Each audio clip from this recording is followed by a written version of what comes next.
Hello, hello, hello. How are you? How do you do? I've been down bad with this flu.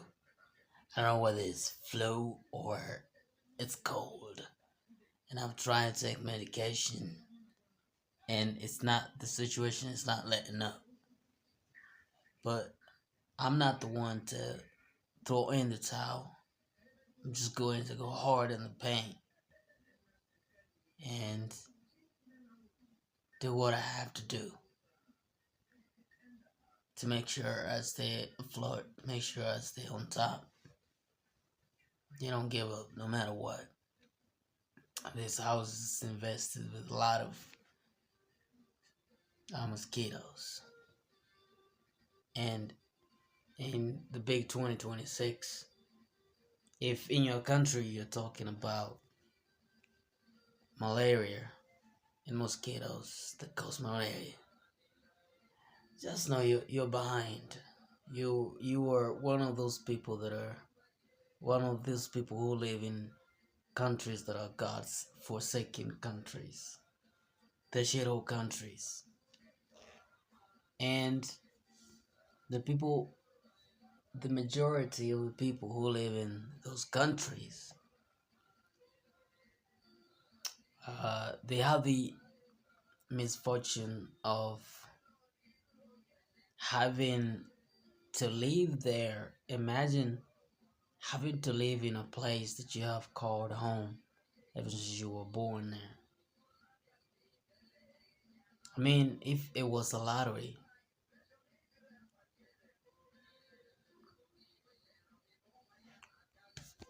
or if it was a game of chance, whoever whoever spun the wheel and did it, and the chances are that NATO just stop there at that country that you're born in. It didn't. It tried to move, just an inch away from that, and the fortunes never changed. It could have changed, but it did not change. So you were born in that country by chance. Whether you call it a chance, whether you call it a curse, whether you call it an accident, whatever the case may be, you were born in that country and you have the misfortune of being born in a shithole country, which is third world country. And there's one common thing among the people who live in third world countries. We have the problems of leaders. Their leaders don't give a damn. Most people who live in first world countries deal with a different set of problems. Yeah, there's a corrupt leader here, another corrupt leader there. But they for the most part, they live quite a decent life, and you may forgive them for constantly whining about little things like those. Or they may have Wi-Fi problems. That's what I call them. So when you're having Wi-Fi problems, so data problems, that the internet is a little bit more expensive, and then they need to check on that. Another person is dealing with a problem of not having anything to eat, because when you talk about the poverty in third world countries, it's the difference between not eating at all and somebody not having enough money for gas to put in your car, or having a housing problem on one end and somebody totally having nothing. So when you talk about poverty here and poverty over there, it's not the same thing. So I always like to think that there is levels to everything. But when you talk about people having nothing here, they really don't have nothing. There is nothing to latch onto. There's nothing to latch onto. Absolutely nothing. Not a zero. Not a damn thing. And poverty in the USA, it's having a bare minimum when talking about poor people. And it is usually black people on the bottom of the totem pole. We're talking to somebody that has a car, has a house, accommodation, food stamps, some assistance from the government, what you would call a middle class living. That's what they call poverty over there. So it's never the same. So I'm talking about those people who have the misfortune of being born in third world countries. And I'm saying this to say some people who have explored the world and made it in other countries that are not their own originally, when they look back at the people that they left in their countries, they like to be on the high horse and try to blame the people who stay behind as if it was their fault, and always blaming them for not lifting themselves with a bootstrap. Just because you're successful in your time doesn't mean the other people are lazy or at least not trying hard enough to get out of that situation. It doesn't mean they're lazy. It doesn't mean that they like to play victim. It doesn't mean that they are complaining all the time, being on the receiving end. It's never that. So, if I live in this country and I see the government not doing much for me, am I not just supposed to just stay there and take everything in? Am I just supposed to take it in the butt? When I highlight the issues that I'm going through, when I say that the government is not doing much for me as a taxpayer, as somebody who is a law-abiding citizen who want the best for their country, I'm not complaining. You have to understand that. When I'm simply just making an observation. That's simply what I'm doing. So I do not appreciate the people who get some level of success and they think that they can lecture other people that are on the come up. That is your blessing and that was your time to succeed or to get that much needed break. And there was a time when you were broke yourself on the come up. So it means if you were once broke and now you're not, that situation was not permanent. So best believe we are all working towards realizing our goals. We are all working towards improvement. And no situation in life is permanent.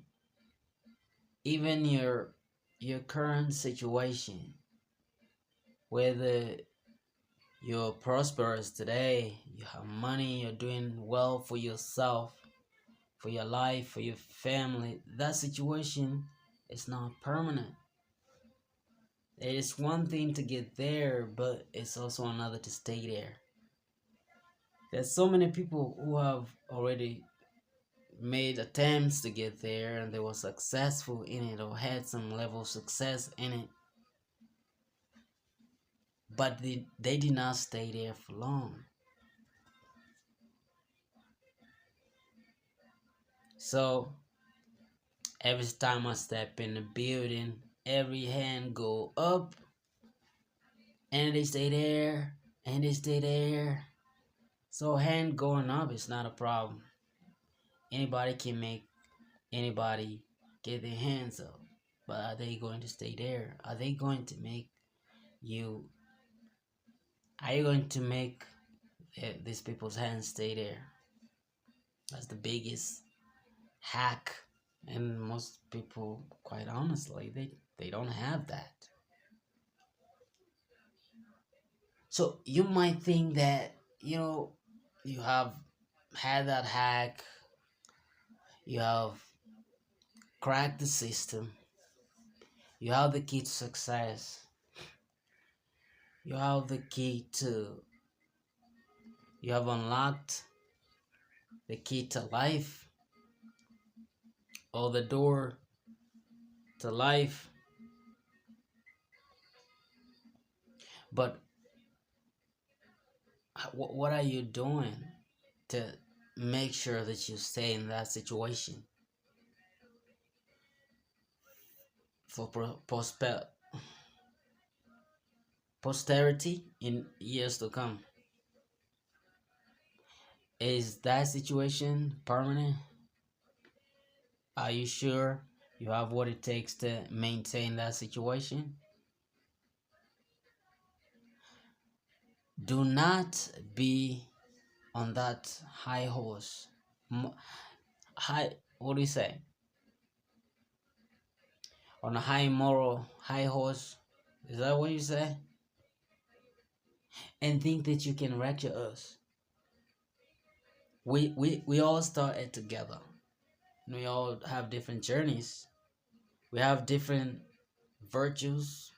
We have different things that we pursue in life, and we have different races. We all have different races. Even if we all start together, 100 of us, we all going to have different experiences, and we may not be able. As a matter of fact, we will never have the same finish line. Others will fall off. Others will give up along the way. Others will get tired. Others will give up, and some will finish the line faster and easier than others. So we're never the same. Be grateful that it happened faster for you. Be always grateful that you had people that were willing to help you along the way. You received um, a considerable amount of help, and those conversations never come up. You always want to make us believe that you did it on your own. You pull yourself by the bootstraps, and you scaled the mountains, and you did it all by yourself. You're a conqueror. You're a warrior. You're a winner. Everything that you touch turns into gold. That's the story that you're selling out here that you want us all to believe. And well, I don't demand you to show me the proof of how you did it, whatever. You better get their own process. That was your win. That was your process. Celebrate those. But do not think that we are lazy. Do not think that us who haven't gotten there yet, do not think that we are lazy. Do not think that we are not trying every day. Do not think that we are doing something today to improve our situation. But of course we are. But we all know that hard work does not always pay. It may actually pay, but not now. That delayed gratification. And you must trust the process, just like the process of planting a seed. You don't plant a seed now today and you expect to harvest in the same moment. There are seasons. It has to go through different seasons, different period of times, in order for you to reap the benefits or the bumper harvest, whatever the case may be.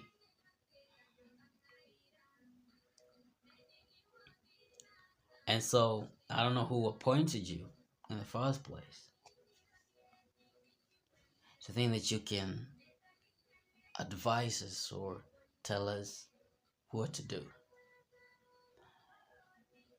If anything, if you try something and it works out, you may try to help other people also uh, make their process easier or get there a little bit faster. But do not come and advise us on what we are doing or not doing right. Keep doing what you do, and we will get inspired by your success. Some people are just so annoying, and they cannot help us. And this is a temptation. It's so tempting to be in that situation. Once you achieve some form of success in whatever, the next thing people think about is try to occupy that seat, that judgmental seat. You think that you have what it takes to judge others, and it's super annoying. We don't want it. We don't want to hear it. I don't want to hear it.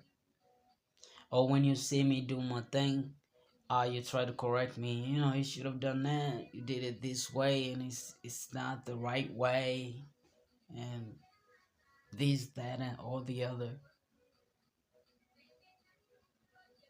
And I'm not saying I don't appreciate constructive criticism.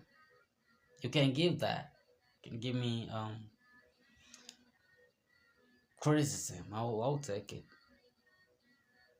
But at least give me some grace to try this thing out, man. Give me some time. I don't have too much work. You don't have too much to work with. And it's not enough data to put me on a pedestal or not, to put me on a judgmental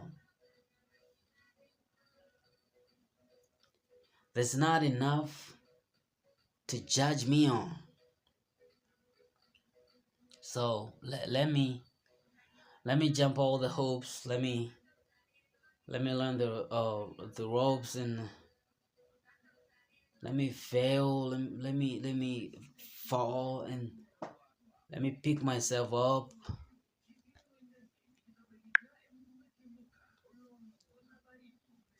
Let me go through all the metamorphosis, all that process. Let me go through all those things. It's like when tourists go out on a safari out in the nature, and they're watching these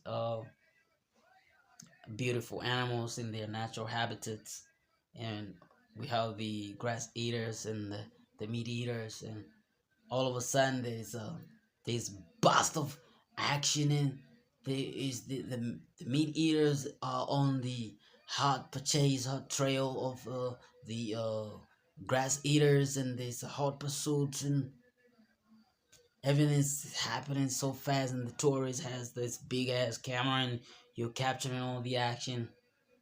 Your job is not to intervene. Even if the gazelle or the grass eater just gave birth to a live young right now, and you see a meat eater come to seize that moment and take that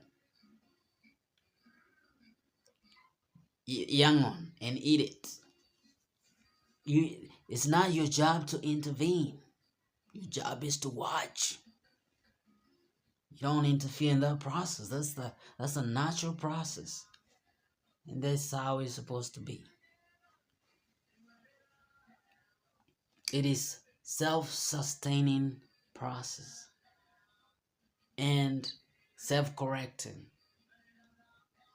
and it has been set by that eternally. There's no internal interference, there's no external interference. If you try to mess with one component of that ecosystem, the whole ecosystem, the whole thing comes undone. It just collapses. You don't try to intervene, you don't try to correct it, you don't try to influence it. You are there to witness the magic happen.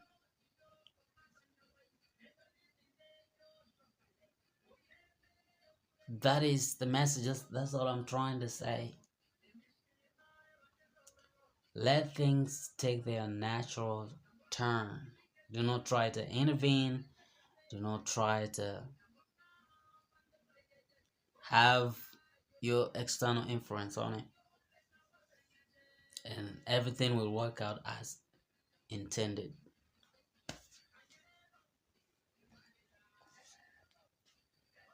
Peace out.